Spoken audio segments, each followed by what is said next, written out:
Good afternoon, and thank you for joining us on today's conference call to discuss Shimmick's second quarter 2025 results.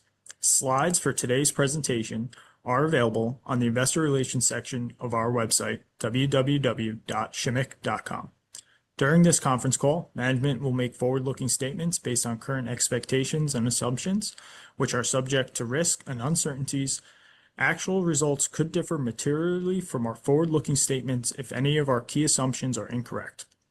We identify the principal risks and uncertainties that may affect our performance in our reports and filings with the Securities and Exchange Commission, which can also be found on our Investor Relations website. We do not undertake a duty to update any forward-looking statements. Today's presentation also includes references to non-GAAP financial measures. You should refer to the information contained in the company's second quarter press release for definitional information and reconciliations of historical non-GAAP measures to the comparable GAAP financial measures. With that, it is my pleasure to turn the call over to Ural Yal, Shimmick's CEO. Good afternoon, and thank you all for joining us on today's call. I'm joined by Todd Yoder, Shimmick's CFO. And let's get started. I'm going to start by discussing our results for the second quarter and the increasing momentum we are experiencing in our business. For the second quarter of 2025, we delivered revenues of $128 million, the gross margin of $8 million, and a nearly flat adjusted EBITDA of negative $234,000. Of the second quarter revenues, over 88% came from Shimmick projects, which is a 12% improvement from the first quarter of 2025. We have also tripled our gross margin on Shimmick projects from prior year's second quarter on the heels of the continued operational improvements we have been putting in place since the beginning of the year. We expect our core business to generate higher margins as we continue to build our backlog. We are now referring to the source of revenue previously defined as legacy and foundations projects within the income statement as non-core projects to better define our vision forward. In this quarter, similar to last quarter, these non-core projects, which are projects that date back to previous ownership or types of projects we no longer intend to pursue, saw losses as we continue to work through that backlog. However, the share of these projects are decreasing both in our backlog and in end revenue quarter after quarter and replaced by projects that align with our go-forward strategy and profitable core business. We also strengthened our liquidity position in the second quarter, finishing the quarter with a total liquidity of $73 million, a sequential increase of $2 million compared to the first quarter. As we move through the second half of 2025, I'm pleased to report accelerating momentum in the business. This progress is the direct result of the revamped strategy we introduced at the beginning of the year, one centered on driving better margins through bidding projects aligned with our core competencies, deeper client engagement that drive improved project outcomes, and sharper operational discipline that enhance employee satisfaction and effective execution. We are especially encouraged to see strong positive activity in adding to our backlog, which I will discuss next. We are now seeing our growth strategy take hold, starting with a significant uptick in bidding activity. Both the volume and the quality of opportunities have improved meaningfully over the last 2 quarters. In fact, we hit our best month of bid volume per month recently, and our 12-month bidding outlook stands at over $4.5 billion, which supports our robust backlog growth based on our historical win rates. This is a strong indication of our ability to pursue larger volumes of work across our geographies and disciplines. Our pipeline is large and well aligned with our core capabilities, targeting complex infrastructure projects where our self-perform model drives profits and adds value for our public and private clients. We are also focused on developing our backlog with projects delivered through integrated, risk-balanced delivery models that over time will yield more consistent results for Shimmick. Now, with our investment in increased capacity and resources in work winning, we have the ability to pursue and win projects where we can perform, deliver, and scale sustainably and profitably. We are seeing good opportunities across water, electrical, and public transportation fields, which we expect to capitalize on in the second half of the year. In the second quarter, we added a few projects to our backlog, but we've seen greater momentum in the business post-quarter close. To highlight a few of the project wins that we added to the backlog in the second quarter, these include an electrical power distribution system improvements project for Orange County Sanitation District, another electrical project for Redwood Materials battery recycling facility in Nevada, and a flood control project for the Sacramento Area Flood Control Agency. Since the end of the second quarter, we've been awarded several projects and have been selected as preferred bidder on 2 others, which underscores the strength of our new positioning. At the end of July, we announced a $51 million contract for below-the-weir modifications in Stockton, California. This project includes the construction of a gate weir, a surface water intake, and fish screens and ladders within a conveyance system. This project exemplifies how infrastructure can serve both people and the environment. By combining advanced water conveyance with ecological safeguards, we are helping shape the future of water management in California.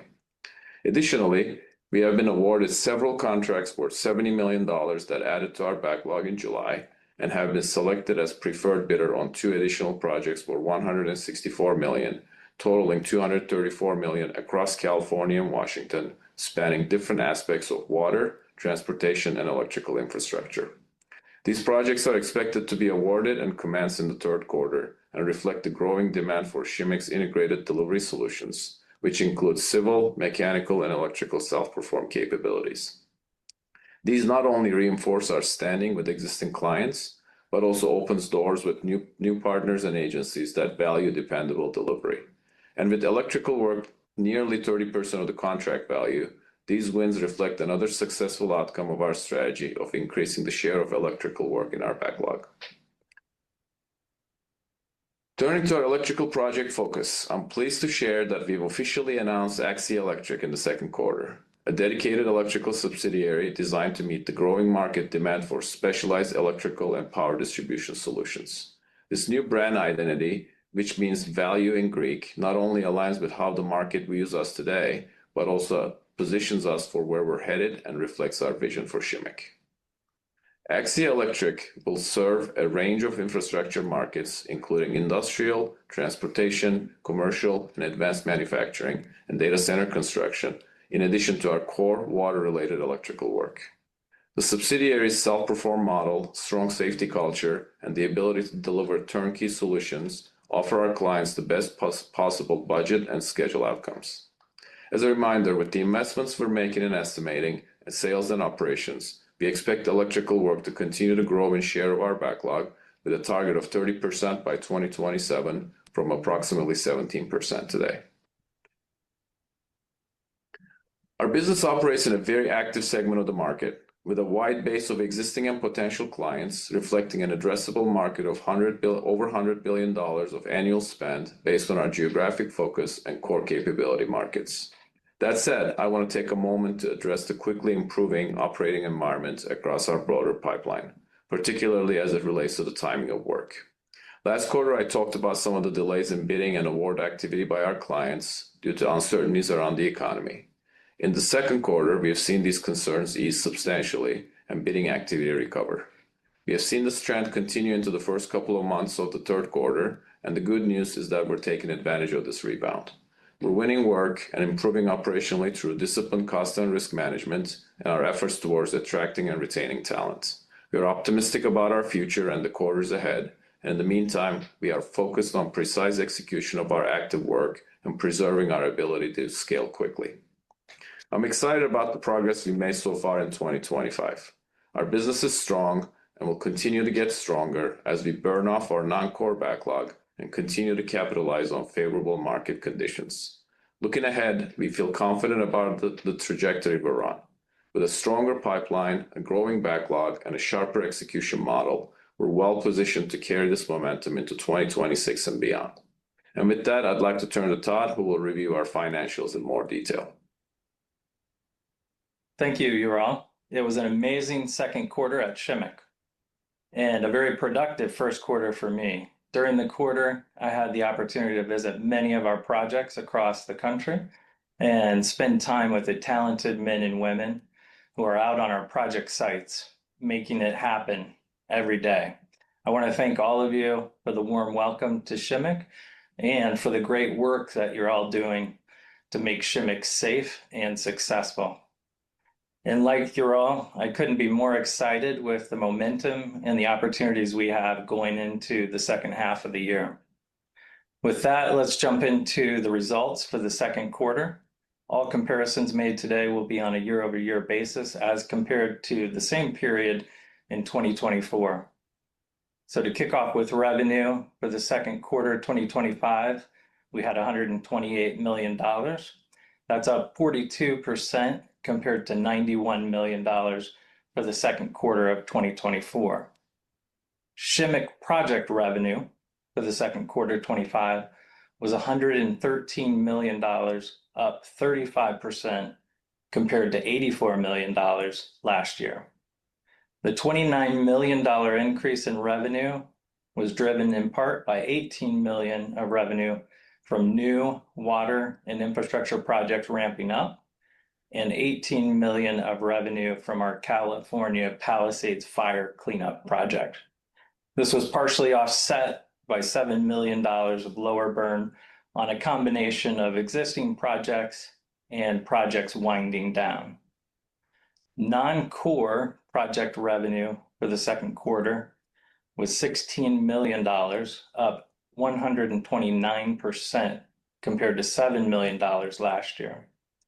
The increase versus the prior year period was driven by the settlement of a claim on a large non-core loss project during the second quarter of 2024, which did not recur during the second quarter of 2025. Gross margin for the second quarter of 2025 was $8 million, up 126% compared to negative gross margin of $31 million for the second quarter of 2024. Gross margin recognized on Shimmick projects was $15 million, up 226% compared to $5 million for the second quarter 2024. The $10 million increase in gross margin was driven by $6 million from new water and infrastructure projects ramping up, and $4 million from our California Palisades fire cleanup project. Gross margin recognized on non-core projects was negative $7 million for the second quarter, favorable $29 million as compared to a negative gross margin of $36 million for the second quarter of 2024, driven by the claim settlement that occurred in the second quarter of 2024 that I mentioned earlier. This is a good time to remind our attendees, as non-core projects in a loss position continue to wind down to completion, no further gross margin will be recognized. And in some cases, we could experience additional costs associated with the completion of these projects, all of which will be recognized in the period. Moving on to G&A. Expenses for the second quarter of 2025 were $15 million, down 20%, or nearly $4 million as compared to the second quarter of 2024. The lower G&A expense is a testament to our diligence and the continued implementation of our transformation plan. We reported a net loss for the second quarter of 2025 of $8 million compared to a net loss of $51 million for the second quarter of 2024. This $43 million improvement was driven by favorable gross margin of $39 million and the reduction in G&A expenses of $4 million that I mentioned earlier.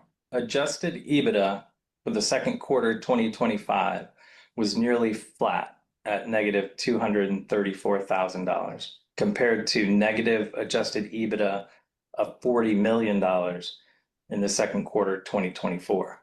Turning to the balance sheet, unrestricted cash and cash equivalents at the end of the quarter totaled $21 million, and the availability under our credit agreements totaled $52 million. This results in our total liquidity position of $73 million ending the second quarter. And I'll note that's a $2 million increase from where we ended the first quarter.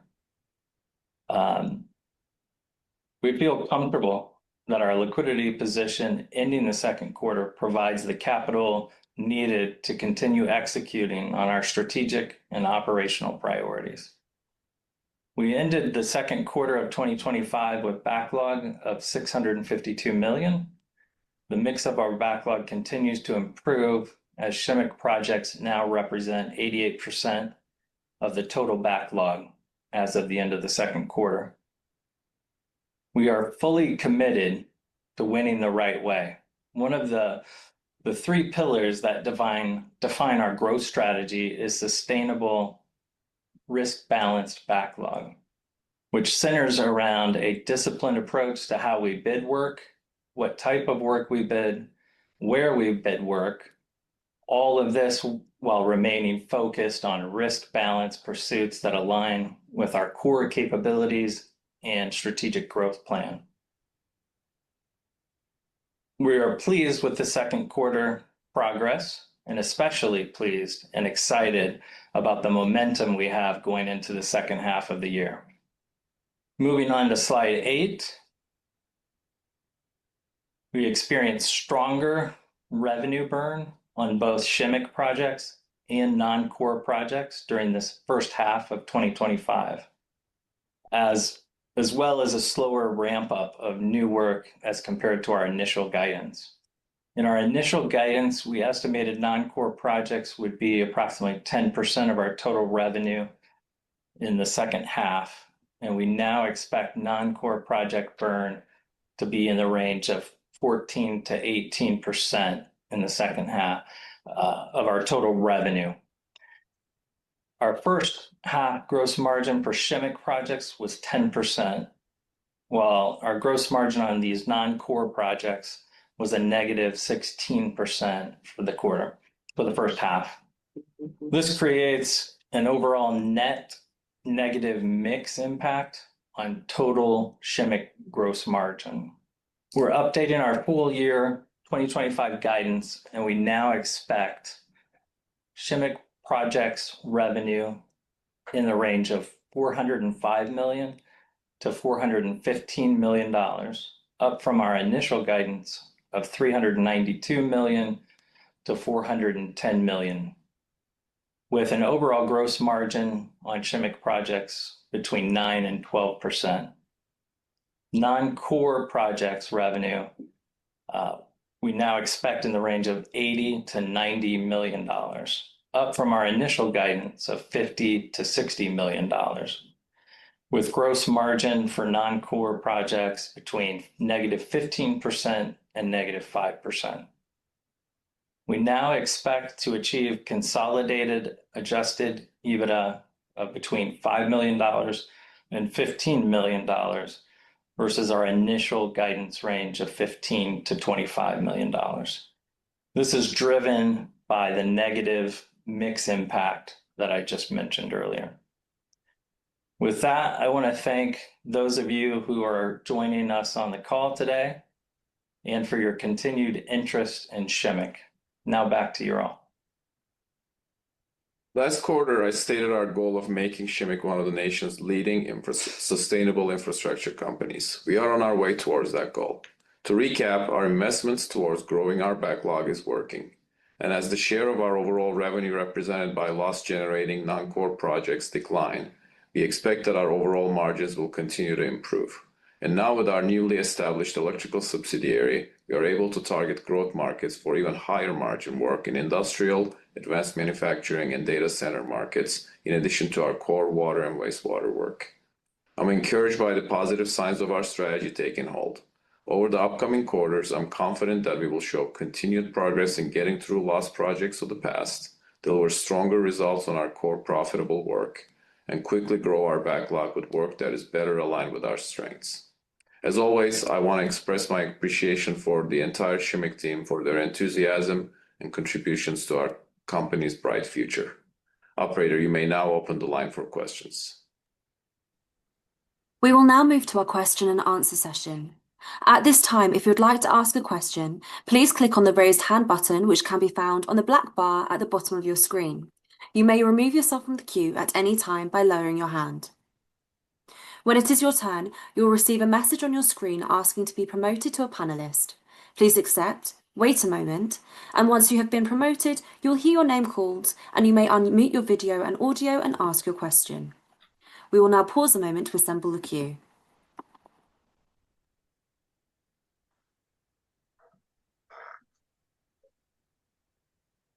Our first question comes from Aaron Sparholler from Craig-Hallum.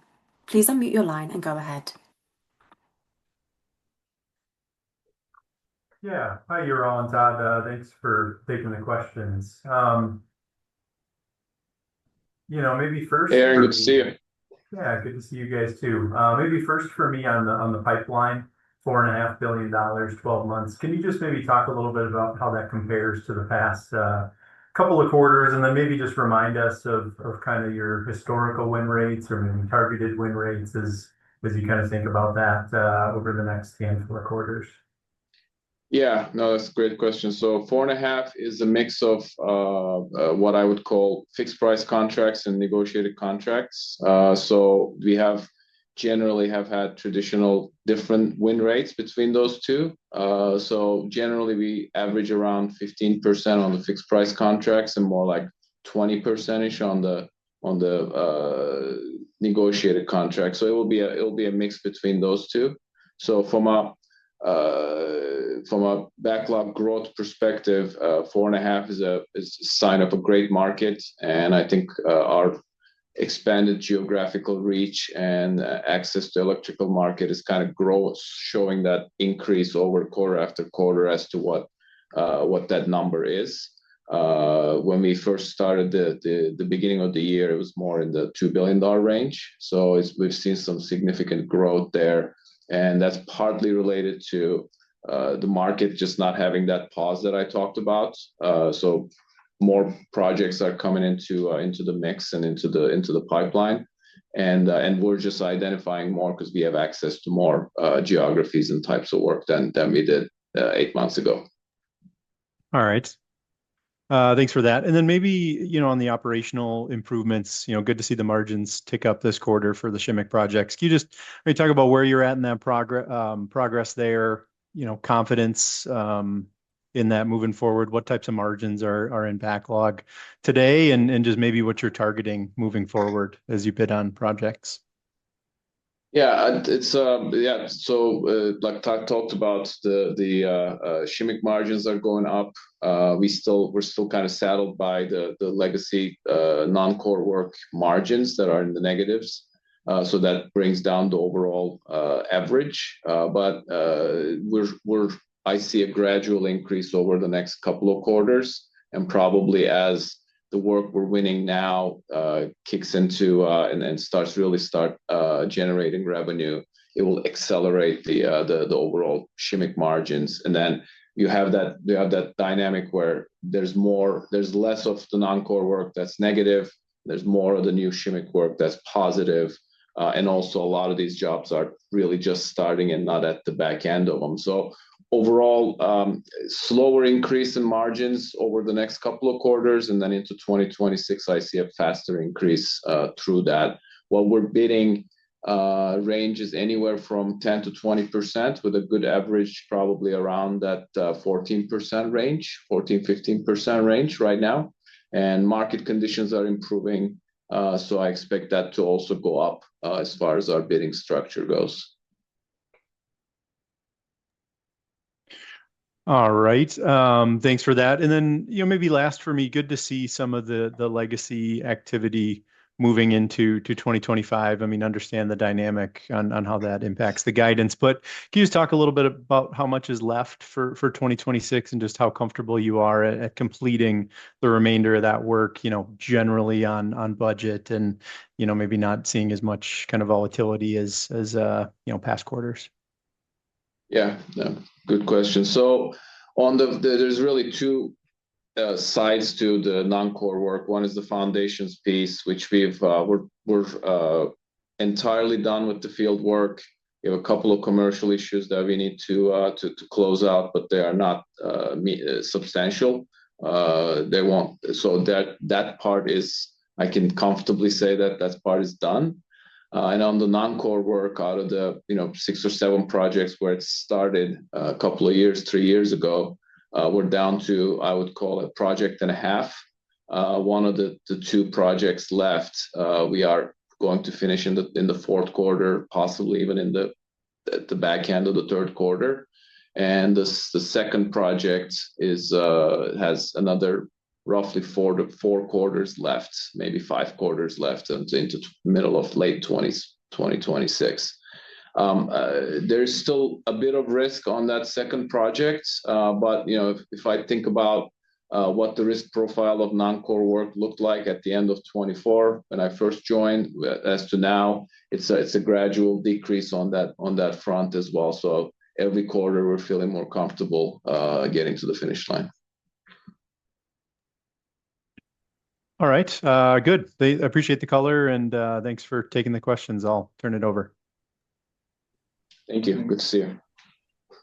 Your next question comes from the line of Jerry Sweeney from Roth. Please unmute your audio and video and ask your question. Hey, good afternoon, you all. And Todd. Hi, Jerry. Sorry. How are you? I'm doing well. You? Good. Some random hotel in St. Louis, so I apologize. But I just want to dig in a little bit more on some of the non-core project work. It is expanded a little bit more, I guess, in the second half, which is, changes the mix work and is impacting margins and some of your guidance, which I understand. But does that mean, I'm just curious if that means less non-core work was going to be performed in 2026, that it's being pulled forward, or was there an expansion in scope with some of that work? It's both. That's a really good question. It is both. We pulled some of it forward, but there's also been some scope growth. I mean, it's the job that, especially the project that I mentioned, it's about 90%, 88, 90% complete. And this stage of the project, when you're trying to kind of finalize and close it out, we generally see some scope growth. Mm-hmm. So I would say it's a mixture of both. That we've seen in this quarter, and we might see some of that in the next quarter as well, kind of pulling it forward. We're trying to get it done as fast as we can. Obviously, our clients want it done, we want it done. So, yeah, there's some scope growth there as well. Is there any ability for change orders or collections or write-ups in any of these projects, or are we through with that? We have change orders that are in process that we're negotiating and talking to our clients around related to some of these scope growths. So, however, they tend to happen towards the end of the project or sometimes after the project's done. So we don't expect anything immediate there, but certainly there's change orders and change orders related to that scope growth that we expect to negotiate with our clients next year. Got it. And I apologize. Aaron may have asked us. I had some connection issues and lost you for a couple seconds. But as we look out to next year, I mean, next couple of years, we have negotiated work, we have Axia electric work, and then we have more of the traditional water infrastructure work that's coming through. How should we think about, margins trending over the next couple of years? I think you mentioned 14 to 15%. And I'm not sure if there's contingency built into that, and that should be the numbers we're using in our model, or we should use something else. And then how does it go from those levels? A little bit of a long-winded question. Yeah, no, that's a good question. It's so I would say we win more Shimmick work, which we are now, which we're pretty happy about, and I think finally we're at a point where we feel very strong around rapidly replacing and increasing our backlog with good Shimmick work, and that a lot of that's going to start playing out starting first of the year and Q4 and Q1, the work that we're winning right now. So we'll see margins kick up. That's going to allow our margins to kick up, and the wind down of the non-core work is going to allow us to also not have negative margin work. So all around margins are going to kick up. I would say it's going to be more gradual because we still have other work to get through. So If you're bidding it at an average 14, we guided 9 to 12. I think at the high end of that is where we're targeting. And I think we're confident that we can work our way towards that. But also, it's as a whole, we expect our revenues to grow and going into next year, and kind of take more advantage of our overhead structure that can handle a lot more work. So there's a benefit to growing our revenues as well, which I think is going to start really playing out in 2026. Yeah. Gotcha. Axia, right? So the electrical opportunity, on the slide, you highlighted some areas that I think are maybe non-traditional for you. I think I saw just Tennessee or maybe the Southwest a little bit. How do you move into those markets, build that business in a sort of risk-adjusted way? Yeah, so our electrical team and our Axia is a lot more, I would say, mobile than the rest of the Shimmick business. So we tend to be a lot more regional, and like we're California focused, we're West Coast focused, Washington focused, etc. for core Shimmick work.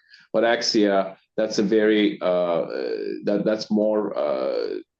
We can move people around a lot easier in that group. And a lot of the work is, even though it's different than what we have done in the past, fundamentally, what you're doing is not that different. And we have a really strong team of over 150 people that have a lot of great talent and experience on that side of the business. So going into markets like Texas and Georgia and Tennessee, where we see a lot of that advanced manufacturing, data center type work, I have great confidence in our team. I've been very impressed. We're also making some strategic hires in that part of the business.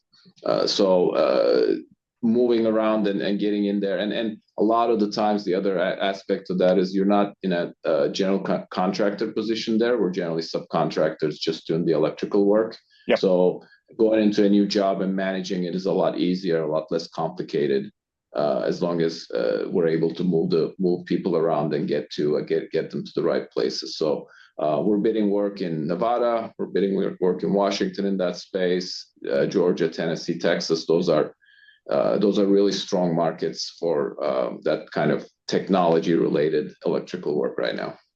Got it. And final question, SG&A structure. I know you've been doing some work tweaking that. Is that all done, or what should we be thinking about on SG&A on a go-forward basis?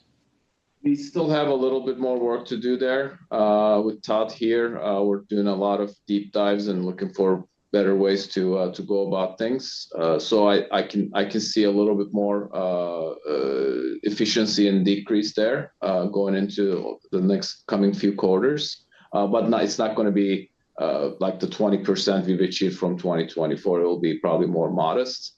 I think what we're going to see going into next year is revenues increasing and the SG&A not increasing at that same percentage or at all. And the percentages of SG&A to revenue will come into a lot more aligned with or better than industry average. And I would just say in the second half, there'll be some puts and takes in G&A. So, it was a huge improvement over prior year, slightly up from the first quarter. But there were some one-time events in the second quarter that won't repeat. So I gotcha. So what would be maybe aspirational target for SG&A as a percentage of revenue? I mean, I think it's running, 11.5% for the quarter. Maybe 7.5% is where we want to be. 7.5% is the aspirational goal. That's where we want to be. Yeah. I was going to say 10, but I'll take 7.5. Well, you have to get through 10 to get to 7.5. So. Yeah. I was going to say one step at a time. So you're all right in the middle. All righty. I appreciate it, guys. And I know it's been a long road, and I dare I say I think maybe some green shoots are coming up, and I know there's still some more work to do, but I appreciate the quarter. So Yeah, thanks, forward Gary. to the next Thanks, one. Jerry. We're pretty excited. Yeah, Yeah. definitely. Thanks for the questions. Thank you. There are no more questions at this time. I would now like to turn the call over to Ural for closing remarks. Well, thank you for joining our second quarter 2025 earnings call and presentation. Like we've expressed, we're excited about the future of our company, excited about the progress we're making to get through past issues and move forward, increase our margins, grow our size, and look to a strong couple of quarters the rest of the year and into 2026. So thank you for your time.